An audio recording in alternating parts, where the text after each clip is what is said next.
Bonjour à tous et bienvenue sur cette nouvelle analyse technique des principales crypto-monnaies faite pour le compte de la page Facebook Cryptagora.lu avec une dynamique qui ne permet pas de valider ici une rupture de la résistance oblique qui définissait la tendance baissière moyen terme, puisque si on s'écarte un petit peu, voilà, nous pouvons constater que nous avons ici quelques points hauts significatifs et que en fait, en repositionnant légèrement cette résistance, le mouvement actuel s'apparenterait plus à un test de celle-ci qu'à une vraie tentative de franchissement. Donc on est ici toujours dans cette possibilité de dynamique baissière qui pourrait reprendre, mais nous allons voir que d'un point de vue court terme, nous avons une configuration qui, elle, reste plutôt haussière. Au-delà ici du test de cette résistance oblique rouge, nous avons eu donc une dynamique haussière qui a franchi ici le support oblique qui définissait cette tendance, et donc depuis nous avons un plus haut significatif ici et un premier retracement de Fibonacci à 23,6%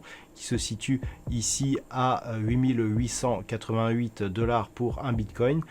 qui agit comme un support sur cette évolution. Donc on s'est totalement neutralisé, consolidation horizontale actuellement, qui flirte ici donc avec cette zone de résistance, mais tant que l'on reste ici sous les 10 000 et même les 10 400 $ pour un Bitcoin, nous sommes toujours dans cette phase de consolidation. Par contre, une rupture ici de ces zones validerait un prochain objectif qui se situe à 11 788 $.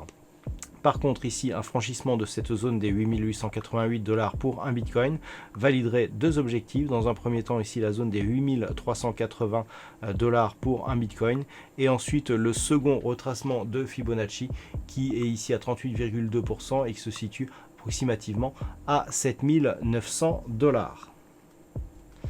Sur l'Ethereum, la configuration est sensiblement identique avec ici une dynamique haussière qui avait démarré ici d'un point bas au mois de mars de cette année pour finalement venir culminer ici sur cette zone des 250 $ pour un Ethereum avant d'osciller ici entre cette zone de points hauts et le premier retracement de Fibonacci qui est quasiment confondu ici avec la zone de support des 215 $ pour un Ethereum. Depuis le point haut significatif ici, on évolue vraiment entre ces deux zones. Donc une rupture ici de cette zone des 215 $ validerait un objectif proche ici des 190 $ pour un Ethereum qui correspond au deuxième retracement de Fibonacci à 38,2% de la précédente dynamique haussière, alors qu'une rupture ici de cette zone des 250 validerait une poursuite du mouvement haussier en direction de la prochaine résistance des 286 $. Par contre, en cas de franchissement de cette zone des 286 $, on pourrait valider ici un retour à une dynamique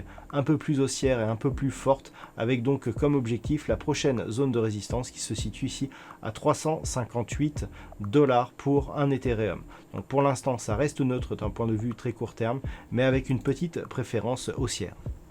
Voilà donc ce que l'on peut dire sur cette configuration technique de ces principales crypto-monnaies. Passez une bonne semaine, on se retrouve dès la semaine prochaine pour une autre analyse technique crypto-monnaie, toujours sur la page Facebook Cryptagora.lu.